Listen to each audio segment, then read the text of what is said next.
I myself, I started, I can say now for almost coming 50 years, trying to get back the cultural objects which were stolen from us or plundered or taken by very, very kind of dubious methods and these objects are here. And they are here for now over 100 years. And we know that they are here. And some of us knows also already where they are exactly. They have seen some of them. And they belong to us. Not just only they belong to us, they are part of us. Because you find those ritual ones are very important. Not just only. I always try to compare it with the Catholic Church, with the altar. If we take the altar away, is there a church?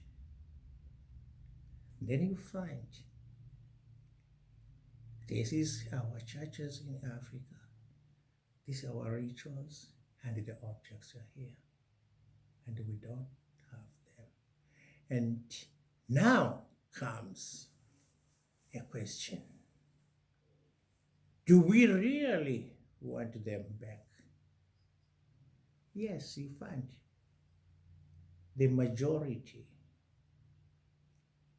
and I'm talking of the various communities in Africa, or even in one country, find there are many communities there. Like in Tanzania, I find over 120 communities, and I've seen objects almost belong to these communities. They are here. They know that from the oral history, from grandfather, grandmother, been telling always and so on up to today.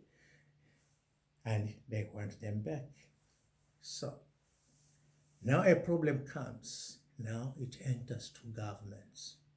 Our own government and the European government, the so known as our colonial masters, who stole them away. They don't want to give them back. But also they would say, okay, we are ready also to give them back when you demand them. So who is to demand them? Then they demand not from the communities, the demand must come from the government. And then you find our governments where, again, we are going back to neocolonialism. Our governments, they are so trapped on this so-called development aid. For our governments, it is the cabinet ministers, the parliamentarians, and are the ones who really wants this so-called development aids. And I mean, it's that money, which it is their pocket money for sending their children to Europe, America to study, for sending their own families to Europe, doing shopping, to buy appropriate clothes because the ones which we are producing are not appropriate. So from this you find they don't really confront the governments here, supporting us with communities who wants our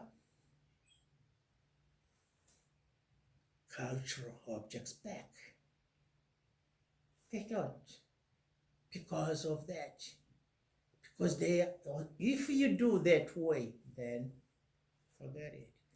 And you see, they don't care that much, because you find me, myself, and others, we have been longing for quite a long time, even to see these objects, how they do look like, because we have always been told in oral history and so on, but they are here.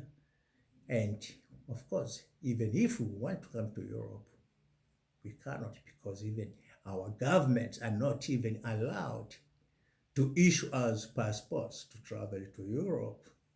And even Europe will not give us an entry visa to come in here to look, just only to look our own objects. So, what do I say here? The best way, me myself. They are the ones who are holding these objects. And they took them from my community, from our communities.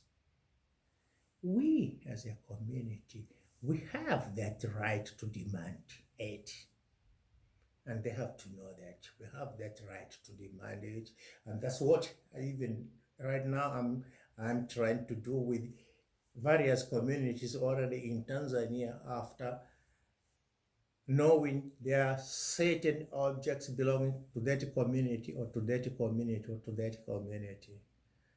And the worst thing, here I was talking just only about the cultural objects because I always separate them with the so-called human remains.